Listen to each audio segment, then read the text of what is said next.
All right, it's time for Flip and Friends. I am your host, Kenneth Davis. Follow me at That's Davis. Also, check out That Davis Show. Usually it comes out on Wednesdays. Sometimes we're going to go live with it. Of course, you know the executive producer of both shows, Ryan Bukoveski. Follow him at Ryan B. Ski and Ryan B. Ski 1 on Instagram. And last but not least, co-host of Second City Sports. You can find wherever podcasts are. And also Regal Radio contributor, the one and only Sidney Brown, and follow him at SidKid80. Oh, man, guys. So it'll be out by the time this comes out. We just had a really good interview that Ryan booked with his former roommate, Stevie Baez, executive director of the Chicago Votes Action Fund, which was informative as the first interview was, which you should go check that out. During that interview, the news broke that Joseph R. Biden got 273. And he is now your 46th president of the United States. We will call him 46 and Uncle Joe. So listen, I think we should start off there, guys, just with our emotions on that before we get into some of these topics about the show. Me and Sid was sitting here talking before you got on here, Ryan, and I just said at least for, a few days or for this period of time, maybe a month, I'm just happy that everything is okay, even though the fact that half of the country hates my skin color. Right. MAGA. Right. Listen, now we should start rocking that shit. Yeah, now we can actually MAGA. Now we should start rocking that shit, right? Now we can MAGA. Only problem, we will have to change it so that they're not getting any money off of it. Yeah, he's got to do like MAGA and put a 2.0, make it all blue. Yeah. Instead of red. Right. And just now we could, or just, it wouldn't be again, but it'll be just Make America Great, period. You know what I'm saying? MAGA. With the black period. Not period with the T at the end of it. But yeah, man, I was sitting there Tuesday night going to bed. You've watched this show, and they went to Worst Behavior, Drake song again. The phrase "motherfuckers never loved us" was ringing throughout my dome piece to see the amount of votes that not just both men got, but the runner-up in Donald Trump. He has the second most votes of any president in the last 100 years. Joe Biden has the first, and just to think about that, and also it's compounded with the fact that if we didn't get hit with a deadly pandemic, this guy would have strutted into his second term. Like, when you see that turnout, if you didn't have an act of God take place, right? I mean, just think about it. He only lost by what? He's only going to lose by projected, maybe 4 million votes? I mean, man, this is a wild country that we're living in. I was telling Sid that it's going to be good to have all of that soap opera-ish out of the White House. And usually I'm watching CNN, so they're not going to have to necessarily tell us what he's doing because he's not the president, even though we know, unless he gets locked up, that he's going to be still basically running a shadow presidency. Don't take this man lightly. He does have an army now. I mean, he has had an army. He has an army, like, for real, right? And the part that's I'm still fearful of is I don't see Republicans letting go of that faction because they already know they don't have the popular vote. And if they let go of the Trump fanatics, they know they're not going to be getting anything. So it's going to be interesting to see how Lindsey Graham and Machine Gun Mitch McConnell proceed in the next 2 to 3 years while still trying to hold on to this lightning rod of Trumpers that have basically propelled them as the Tea Party had done during the Barack Obama's presidency. But what did you think, Ryan? I don't disagree with anything you're saying. I guess maybe I'll try to be a little optimistic. You didn't even think he was going to win. Well, see, that's why I kind of would push back a little with your COVID thing. Maybe, like, I agree, COVID is a huge reason why Joe is in the office.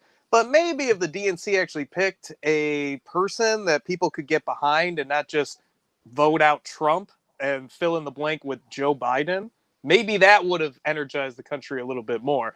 And I get what you're saying, but I've been to rural America a lot. Like, rural America, they are ignorant. And when you aren't exposed to things, like I've told you, growing up, I wasn't exposed to black people. Like you'd have to go to Chicago on like a family trip. You, the black whore. Right, exactly. I thought you grew up with a black person in your No. crib, a grown one. My He uncle, has his that's own right. full black. So when you just, you're not exposed to things, you have people, especially when you're young, that are telling you ignorant stuff, and they've grown up with this ignorance and they pass down the ignorance. It's all about exposure. And when like you meet people and you understand that really it's just skin color, like that's all it is. It's just a different hue. There's no anything else tied to it. There's no, oh, he's this or that or this or that, whatever. It's just skin color. And a lot of these people, I think, just they're in such a bubble out in these middle of nowhere parts of America. And you see the map, a lot of it's red, but if you've gone through any of these states, like you see how poor some of these states are and how little resources go out into the rural area. And I'm not talking about like money or food and water, talking about education, people that are holding up educational standards, actual justice. And a lot of times these rural cities, you hear it, it's just like a joke. They become corrupt. The gossip goes right through. Everybody knows everybody and everything's connected. And you built this really tight knit world. If something comes to kind of shake the boat, or if you fall at all to that kind of propaganda out there, I think you're going to make stupid decisions with who you're going to vote for and who you look up to as a leader.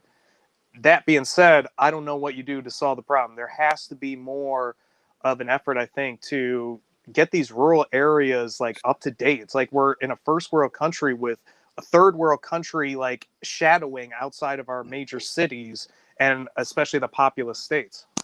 I thought this before Sid jumps in. I did have a couple thoughts this week about how we can do some of the things you said.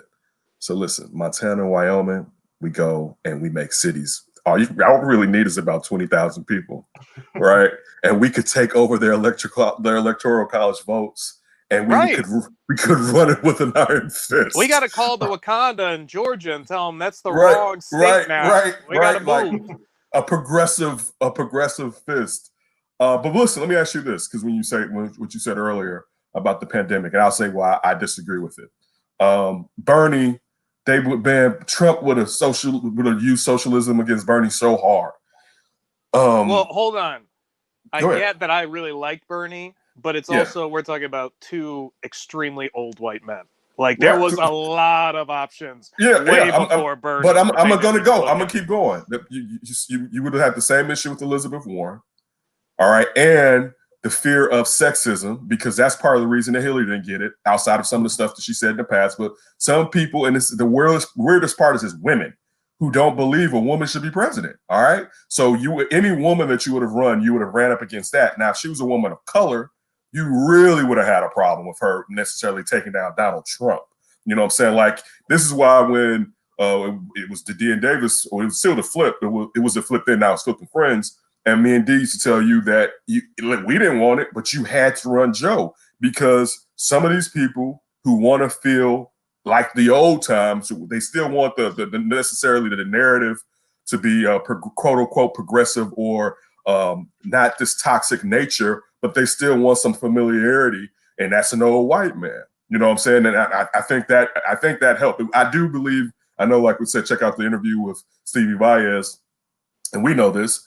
We were voting to get Trump out. We've set this on the flip for the last year and a half. I would have voted for a nickel. All right, a banana. Yes. What do you mean by that? But I would have voted. What? You can't say stuff like that around black people, like bananas and monkeys. Just watch. I'm just giving you a heads up. Whoa! Right? I know you're not. You're not right. You're not racist. I'm joking with you. I'm just giving you, like, there's trigger words for us at certain times. All right? Pineapple. Oh, but unfortunately, Ryan, I think we had to run Uncle Almost Not There all the time to get this done, because some people, Sleepy Joe. Yeah, we had to. You know what I'm saying? And I still have a fear of. So what are we going to do in 4 years? Because we can't run him again in 4 years, because he's going to be like Reagan in his second term. And I know Sid may have some memories of Reagan. I know you don't, Ryan, but he wasn't all there. You know what I'm saying? Like, especially not for us. Well, no, I don't even mean that's politically. But that's the truth. I meant right here that he was those last couple years. Yeah, he wasn't there. You know what I'm saying? So we can't run. Imagine he ran another term. He'd leave at 86. Right. And it'd just be, come on, dog. We'd be someone was sitting there be feeding them. Be like, Mr. President, here goes your mush, Mr. President. The White House nursing home over here. The South Wing. Man, the Oval Office smell like piss. But listen. Joe? Did you go again, Joe? Joe, I asked you before I went to the office. Clean up in the Oval Office. Right. Oh man, the president is rocking the pins. But Sydney, what were your thoughts, bro? Once again, congratulations to Joe Biden being elected President 46 of our great country of the United States of America. I want to piggyback on both of you guys' points. I've been saying this off and on for the last year or so. Why do we have just a two-party system? I'll never know. But I think both parties need to reach out and have the candidates to reach out towards the younger people.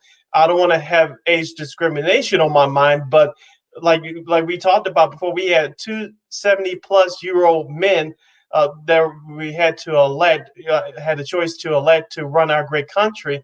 Another one was having experience, but can we get younger, more qualified candidates to lead our country, especially to those candidates to reach out to the younger people? The great thing that we can take from President Obama, whether you like his politics or not, he was in the age of when social media was really kicking off and the internet was already taking off. He had his team had a strategy to get the younger people out to vote. He already had his base, but he reached out to the younger people. That's why he was elected 2 straight terms. Definitely. So let's jump into topics. Shout out to Ryan. Keep up the good work. All right. From the Washington Times, the early vote tallies of Arizona on Tuesday stoked some speculation that President Trump is being haunted by the ghost of the late Republican Senator John McCain in the 2020 presidential election. Mr. Trump and Mr. McCain, the 2008, the GOP presidential nominee, had a stormy relationship that included personal insults and high-profile legislative clashes. Mike Murphy, a GOP consultant, said during an appearance on MSNBC that Mr. McCain, who died in 2018, can end up having the last laugh. Mr. Murphy said the early vote tallies in Mr. McCain's adopted state are looking very promising for Joe Biden. Mr. Trump mocked Mr. McCain's military service in 2016's GOP presidential race. He's not a hero, Trump said in 2015. He's a war hero because he was captured. I like people that were captured. Listen, I picture John McCain coming out, like, rolling over his grave and giving him like he did on Obamacare when he came out late at night. He was like, he's like, oh, and he did for all of us because he knew that his life was coming to an end. And instead of playing politics, John McCain did the right thing right there. I love it. Parts of my life, I'll be lying if I said that I didn't have an affinity as a child for the Maverick. Maybe I just didn't know enough. But some aspects of John McCain I liked, to be honest with you, at times. But I do like the fact that you saw his wife out campaigning for Joe Biden, saying she was going to vote for Joe Biden. She didn't turn on the Republican Party. I was watching the interview and they tried to get her to talk a little bit about some down ballot, like the senator and so on and so forth. And she was like, I'm not even going to talk about that. But she went out and said that, I'm going to vote for Joe Biden. And of course, that had to affect some people that had an affinity for John McCain. So shout out for the Maverick. One last shot. I just see him like coming out of the grave. Like some people are visiting, just like screaming Harry. He just looks up and gives that smirk and laugh. Right. And then he got to do 45. And then he did some Thriller. For 45 seconds. Exactly. All right, I'm going to go back down. But yeah, just crazy to know that Arizona, one of the most conservative states. This is a state that when we were shorty, Sydney, Chuck D had to write a song when I get to Arizona, because these sons of bitches wanted to eliminate King's Holiday, which I don't know who doesn't like a day off. All right.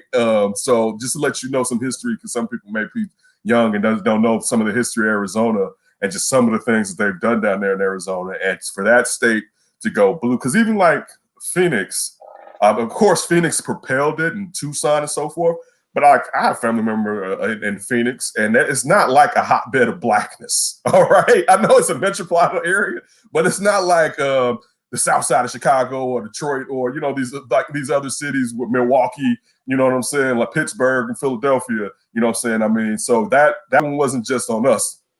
Some other people jumped in on that one. So shout out to Phoenix. Sid, what were your thoughts? Oh, I mean, shout out to Arizona. What were your thoughts on Arizona being flipped blue for this time period, at least? I'll be honest with you, I was shocked because, like you said, it's been a red state for so long, and so shout out to the people who voted, who wanted real change. The only thing I found disturbing was, and I wasn't really surprised, but on the election night, in these last couple of days following it, those Trump supporters came out to the Arizona state capitol to try to protest. You better stop counting those votes.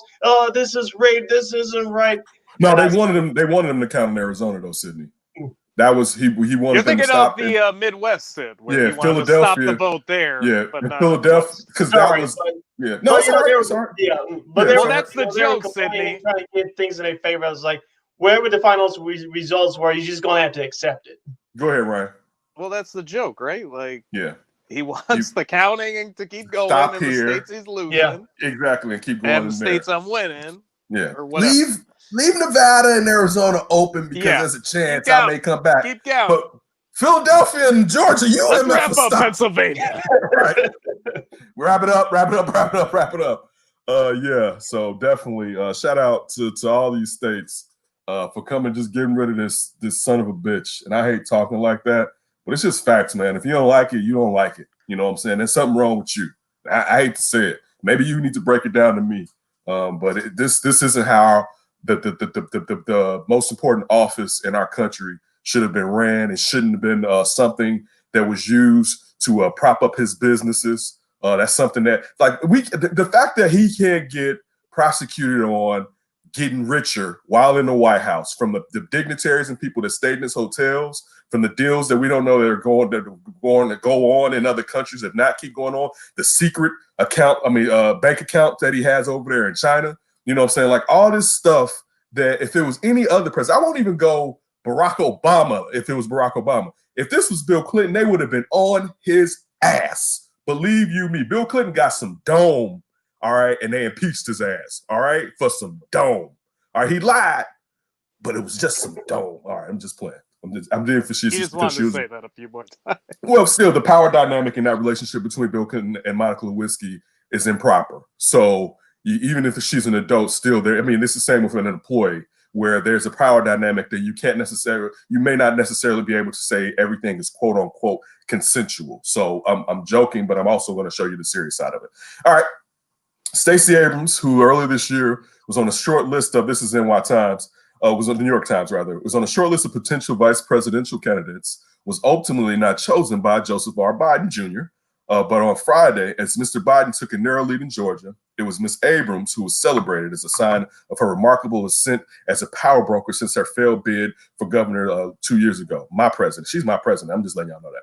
Celebrities, activists, and voters across Georgia credit Ms. Abrams with moving past her loss. She came within 55,000 votes of the governor's mansion and built a well-funded network of organizations, highlighted voter suppression in the state, and inspired an estimated 800,000 registered residents to register to vote.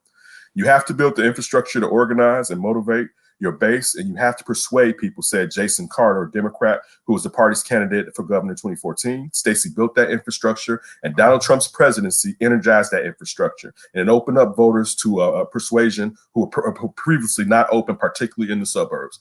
My president, almost knocked this whole thing over. My president! All right. Wakanda for, listen, I wanted her to be vice president. I still would have preferred her over Mrs. Harris. No problem with Mrs. Well, yeah, it's slight problems. But I love Stacey Abrams.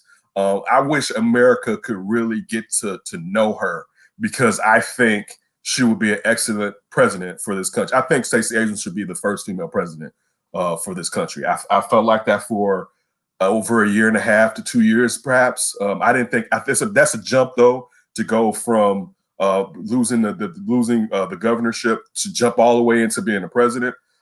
Especially it's not like she was a senator or anything like that. At least you can kind of feel, like, oh, even a mayor, even though I prefer not mayors to jump to that level.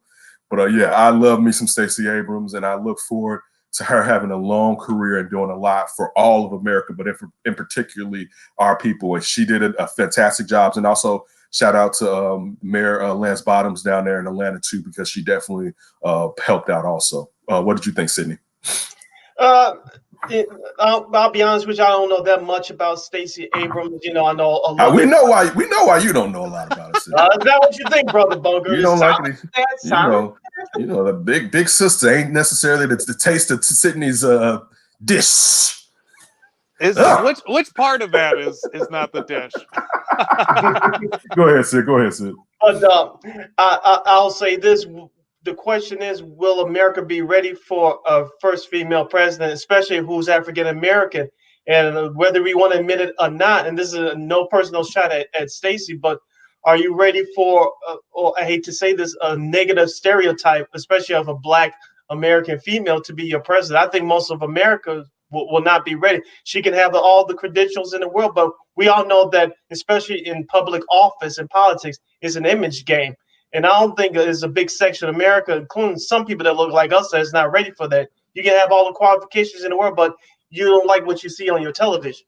Ooh, I think her look may help her in a way, because I think it's disarming for some women compared to if she was I guess what you're saying is she's not a looker. I'm not going to say that about that lady, Stacey Abrams. I'm not saying the person, but that's how a lot of people think.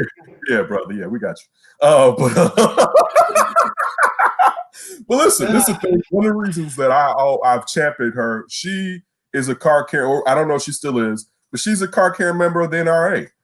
There's different there's a dynamicism about her to where she can get in different ways. And let's even say stereotypical Black woman. She's not. That's unfair, but I get what you're saying. She's not someone with the attitude, even compared to, and she does it very well with Kamala.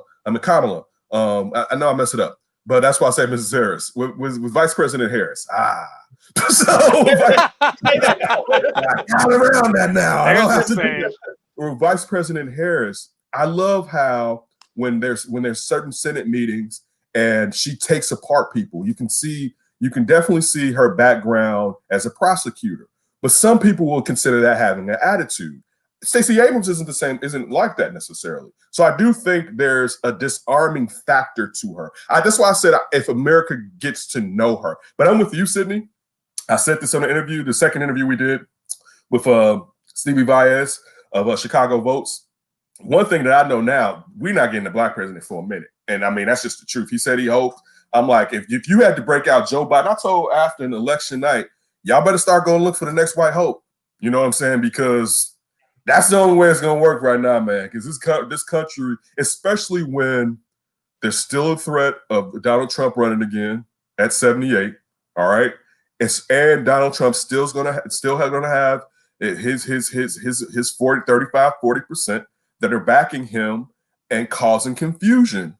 It's going to be something. This is going to be an interesting 4 years, to say the least. But again, shout out to Stacey Abrams for all the work she did in turning Georgia blue. All right, just think, she turned Georgia blue. Man, that's wild, man.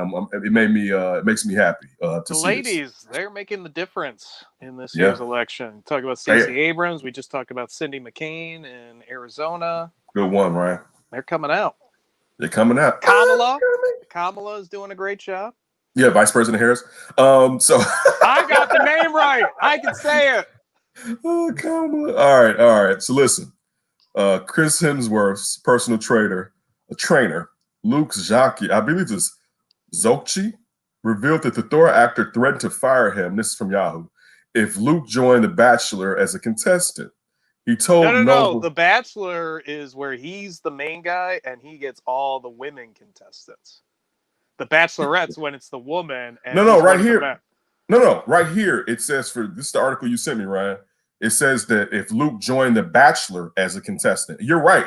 they're still saying that he would be the contestant on The Bachelor. I'm just reading off of yes, what. I'm just clarifying. I get what you're saying. Yeah, I get what you're saying. It's not what's going on right now, The Bachelorette, where no, he's going to be the center. He's going to be the main person, and the ladies are dating him. So he chooses them, is what you're pointing out and highlighting. Mm-hmm. He told 96.9's Fizzy and Whipper that he was offered a spot on an Australian iteration of the dating show, but when he asked for Chris's approval, it didn't go very well.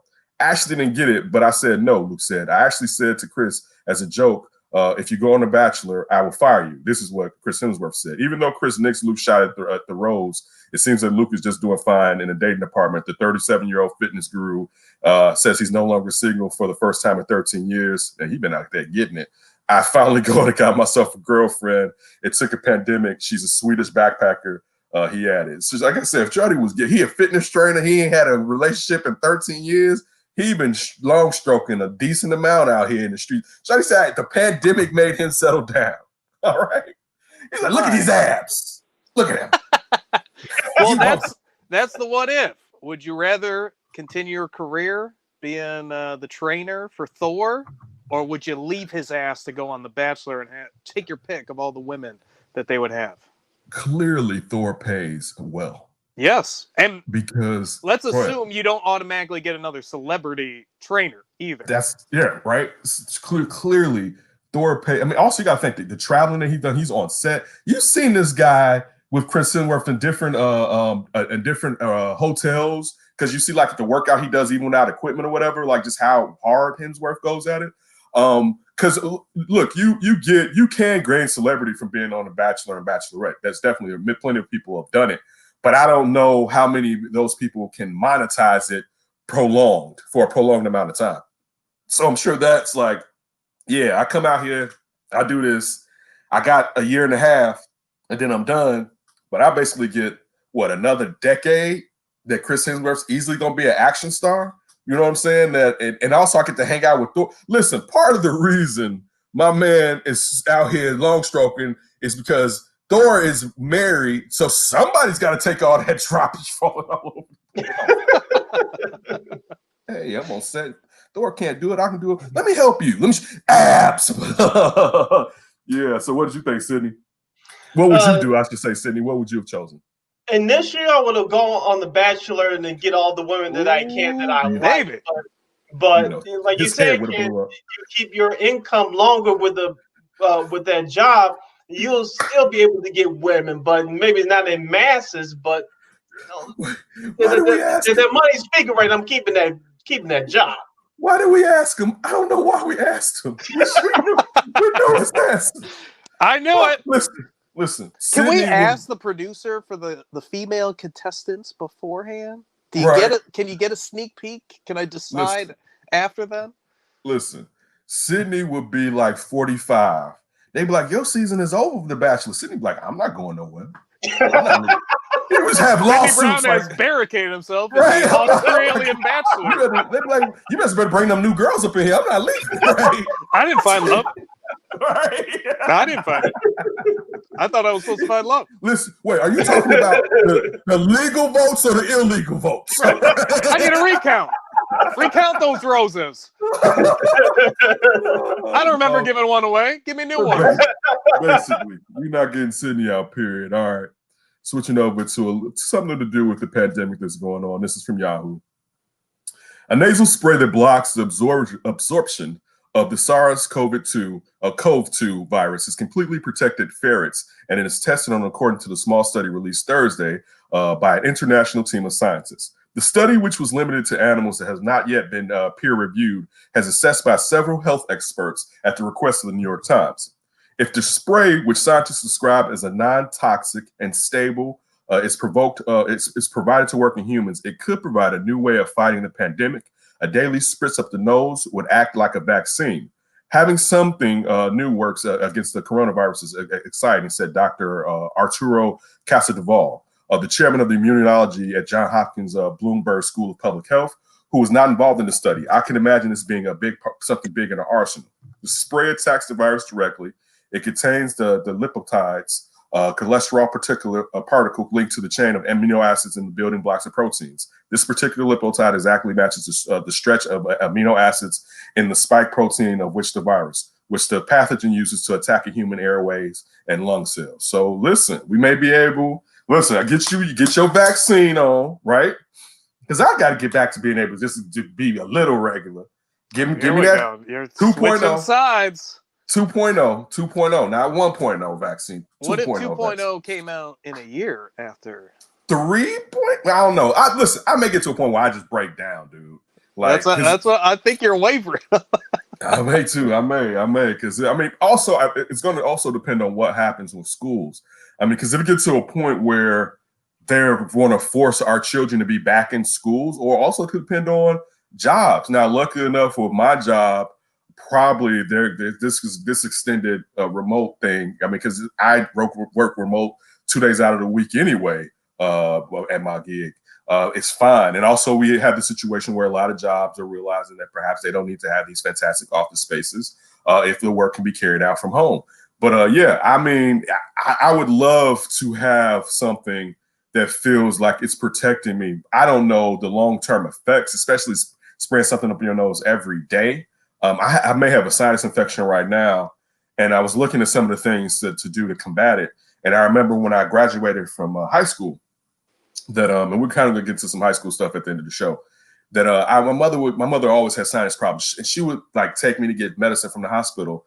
And I was reading the thing today, and it was like, yeah, if you take this type of nasal spray, you only can take it for 3 days, and after that, if it's not gone, it's gonna come back worse. And that's when I stopped taking the nasal spray, because I had a nasal spray and I took it for my sinus infection, and it was worse afterwards. And I stopped using nasal sprays. Then I have in the past used a neti pot, which sometimes I don't like because I feel like it gets into my ear. Since all this stuff is connected or whatever, and there's nothing worse than feeling like you have some liquid in your ear because you're afraid of having an infection, because the ear infection is terrible.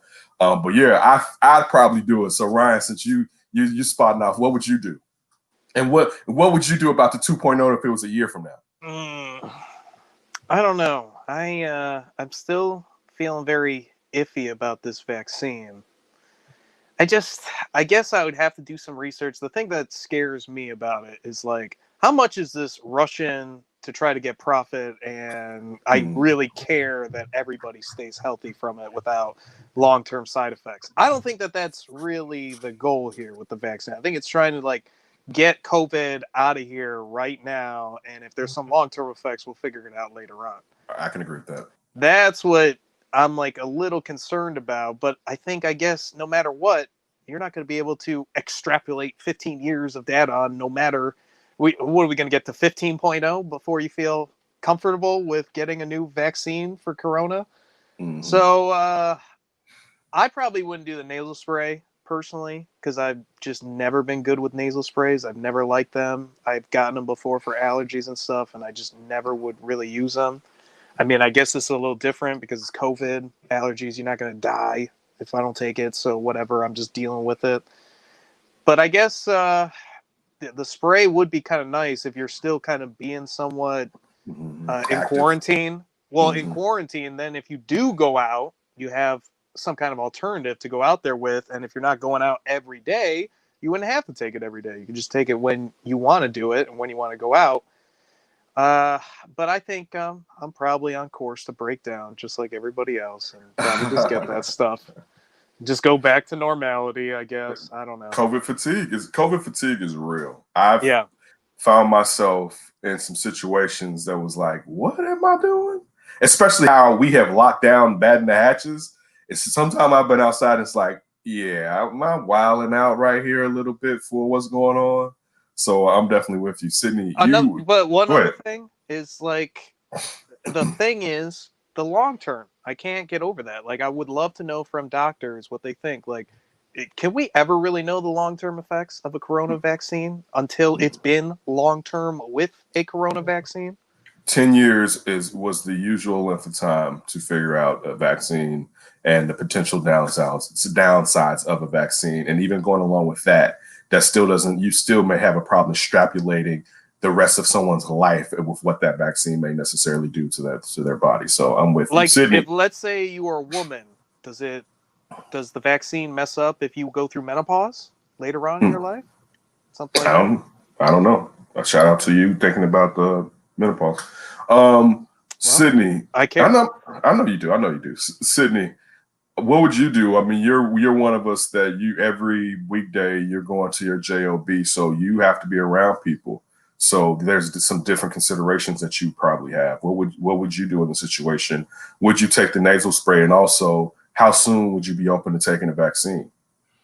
I'm with Ryan here. I'm skeptical of the vaccine. Of course, if you believe everything that the media says, they selling this vaccine idea as the cure all to end all everything. We all know that vaccines are not cures, so I would be skeptical of that. If I had a choice, maybe the nasal spray, if it's much easier and safer, but I'm skeptical on the vaccine. But like you guys said, it takes a long time to get a study of what the long-term effects of a vaccine really does, because we still learning things about this COVID-19 virus that we barely knew anything about earlier this year when this whole pandemic started. So I'm really skeptical about the vaccine. Anyway, I would probably take the spray.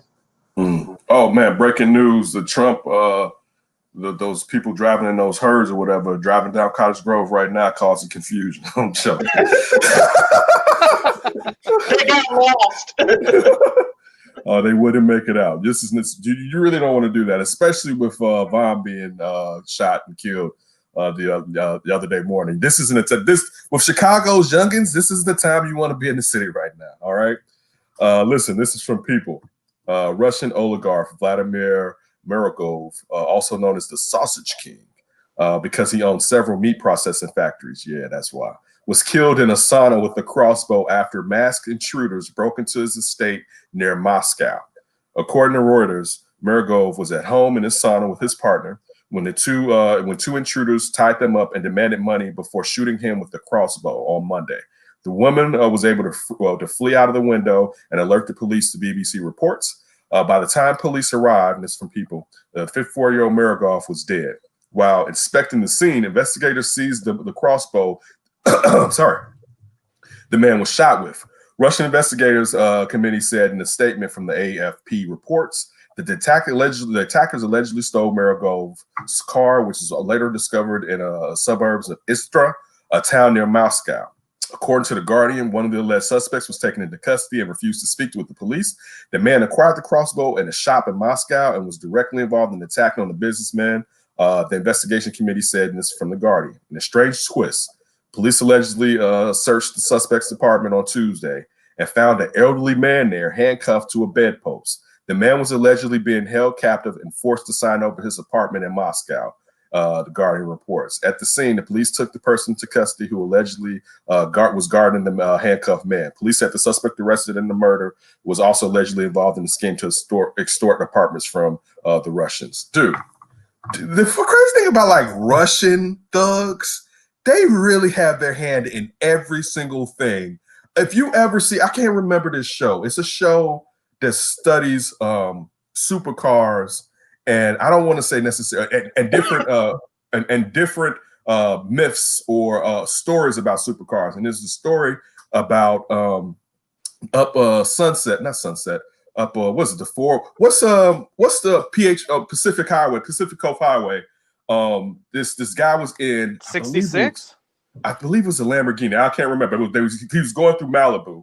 I believe it was a Lamborghini, and he was doing almost 200 miles an hour, and the car split in half. It hit a pole and split in half. But how the car is designed, it's designed to crumble around the passenger compartment. So these guys got out and was fine. Dude, they hit a light pole at 200 miles per hour flying because they hit like a rock or something, and something like that. He was airborne, right? So the dude like pulled out something that was like, yeah, first he was like, I can't talk to you, I work for the CIA, and pulled out some old phony stuff. This is a Russian cat. He was doing so many other things here in America and in Russia. It was ridiculous. But you see these, listen, and it's how crazy they are. First of all, man, if I'm gonna do some dirt, I'm not using a crossbow. because that reload factor is too slow for me. I got to be able to go clack, clack, clack, clack, clack, clack, clack, clack, and not. Well, what if you're trying to send a message? That's not the. I think a gun sends a better message than a crossbow. Yeah, also, Russia, they go guns are. You're right. Guns is you nothing. gotta step it up a little. And I also feel like if you're using a crossbow, you should be on a snow machine. If you I think the aesthetic fits with that. Like if I'm out there like Ryan and I'm chasing you down on a snow machine, I pull out that crossbow, you'll be like, damn, right? That's on some whole nother level of shit right there. Do you think there was an element of, all right, I only get one shot, and if this dude tries to come after me, I'm gonna murder his ass with my bare hands? Yeah, because that's a Russian mindset right there. Definitely is. We are hating on Russia. Real quick, I wanted to put this tweet out yesterday. I didn't. It's gonna be so good having Russia as the ops again, right? Like Trump has been kissing Putin's ass. It's gonna be good to be like, fuck you, Putin from the White House, right? I don't fuck with you. I don't like you. It's gonna feel good to have some good old Cold War enemies like it should be. And I'm not one to advocate for any type of war, even if it's a Cold War, but just the fact that Putin has been using our president as a puppet by the fact that our president would say nothing bad about Russia has been it's distasteful. And it's even more distasteful when you think about how many lives were lost due to the Cold War. And some of those lives weren't just American lives. We're talking about being in Afghanistan after Russia. We're talking about Vietnam. We've been in these places because these are the other places that basically we were fighting communism, aka the USSR or Russia, to say the least. So yeah, Russia's crazy. Yeah, my mom gave me plenty of horror stories from back over there in the USSR. So, right, your mother's Russian? No, Poland was occupied. Oh, you're right. You're right. Wait, but your mother grew up in Poland? Mm-hmm. You never. I'm first-gen American. I never knew you were first-generation American. Oh my gosh, I must have. No, no, you've never said that. Wow. Well, I didn't know. What? You almost an immigrant. Yes, I'm one away. You're one footstep away from being an immigrant. Wait, how old was your mother when she came to America? She was already an adult. I think she was in the 70s, like 1970. She came here. But was your father from Poland too? Yes, but he immigrated here, and they met here. Oh, but they was like, I still got to give me some of that Polish loving. Exactly.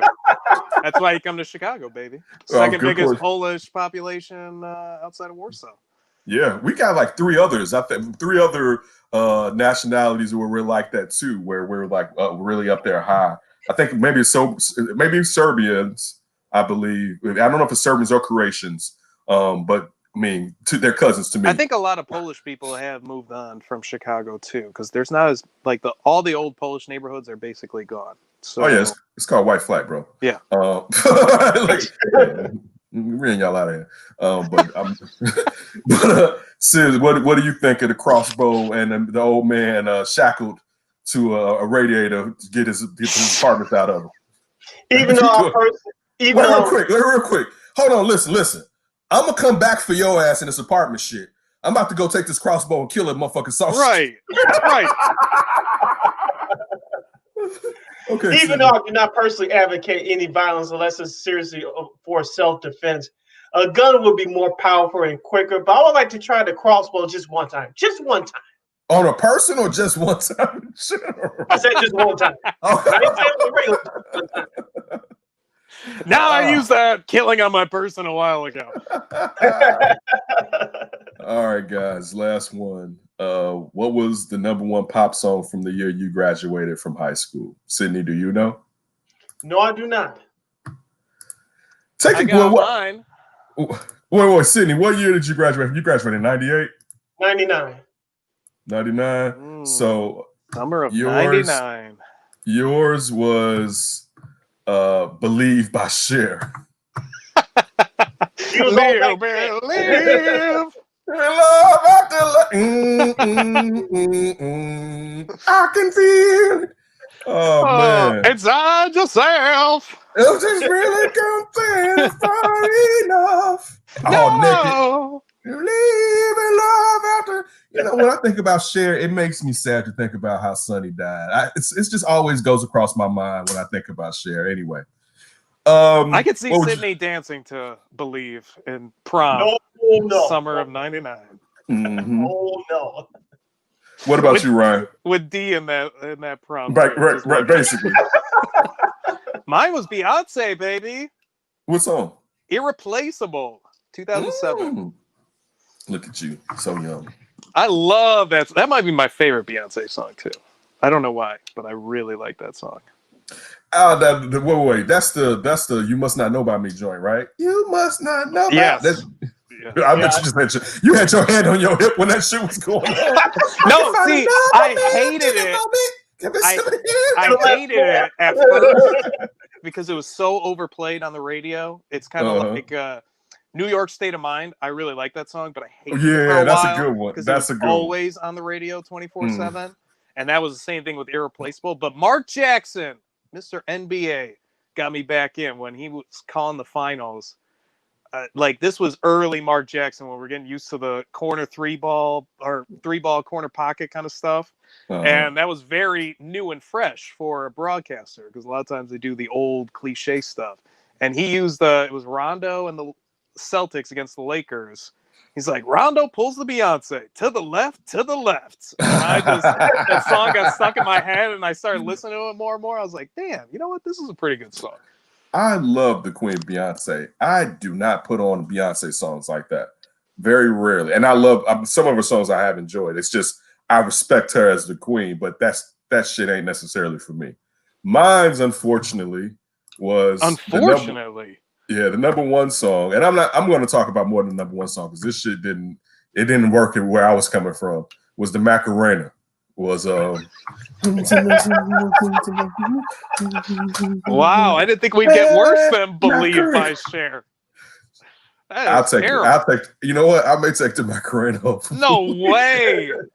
Listen, Cher's on that bitch yodeling. And you know she's yodeling on that motherfucker. You play the Macarena at a 70-year-old wedding on the fourth re-wed after they met in the nursing home.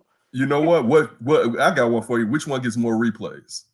Oh, definitely Macarena. I bet you know at weddings or anything like definitely that. Macarena. At that time. Yeah. All right, but also I want to run down real quick. So that was number one, Macarena. One Sweet Day by Mariah Carey and Boyz II Men. See that we played that where I was at. That was popping. Celine Dion, Because You Loved Me. The Tony Rich Project, Nobody Knows, which that got played. This one, because this was Mariah right after she broke away from Tommy Mottola, and really Puffy did a lot of this album. This is the Butterfly album. Always Be My Baby. See, Mariah, and this the last one, I'll say this, Tracy Chapman, but this one was really the song for us. You had the Crossroads, Bone Thugs and Harmony. That was the song that year that we was like, that's what we was over here on the South Side. That's what we was playing. That's the remix. See, people don't even know that's the remix to the Crossroads. You got to have the album to have the first Crossroads if you didn't know. But yeah, I remember banging a lot of, around graduation time, a lot of the Fugees. Even though it wasn't brand new, I was listening to the Purple Tape, or better yet, I would say Built for Cuban Links by Raekwon. Wait, hold on. Mm-hmm. All the songs you mentioned were the year you graduated, and Macarena was number one out of all those? Man, Macarena was huge. You let you know how big Macarena was, man. Macarena. All right. Like, that's when we kind of hit that weird spot where stuff like that could just blow the fuck up. You know what I'm saying? Because that was like the first one. Because then you had the one from I forget the Latin guy that had one. I forget his name because he had one of them too, like 2 years after the Macarena. When did the YMCA come out? Is that around this time? Come on, bro. You know that's low. That's low. YMCA came out in the 70s, man. I don't know. I wasn't alive for any of this. I wasn't alive for the 70s either. And I know it didn't come out that much. But you were closer. Hell, Bo, you think Bone Thugs was out? I'm talking about Bone Thugs and Wu-Tang, and you think that the Village People was out during the 70s? I think of, when I hear Macarena, I think of YMCA and those type of songs. I don't think of number one shot topper, Macarena. Let's see when that came out real quick. Like, come on. The Macarena? Were people like dancing on the street, just doing that wedding? That song came out in 78. Yeah, All when did right. Macarena come out? 96. 96. That's close. No, it ain't my phone. This is fucking 16 years apart. Well, no, it's 18 years apart, basically. Do you remember the YMCA being a hit on the radio? You were close.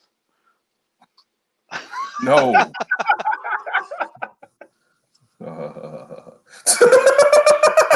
Now I've done it. Struck a chord. Revenge will be swift against me. I know. No. But yeah, guys, that's definitely it. As we've said to you, Ryan Book, Stevie Baez, executive producer of the Chicago Votes. Check out that interview. It should be out. If it's not out, it'll be out by the time you see this. So we definitely talk about everything in the election here locally and nationally, and also going forward, the things that Chicago Action Fund votes, Chicago Votes Action Fund, I apologize, what they're going to do and kind of what we need to start doing as the people. So make sure you check that one out. We're definitely back with the That David Show this week and with some more guests. Make sure you check out Sydney Brown on Second City Sports. Follow Sydney at SidKid80. Follow Ryan at Ryan B-Ski and Ryan B-Ski1. And follow me at That Davis. Hopefully you're enjoying yourself because that bass is out of the office.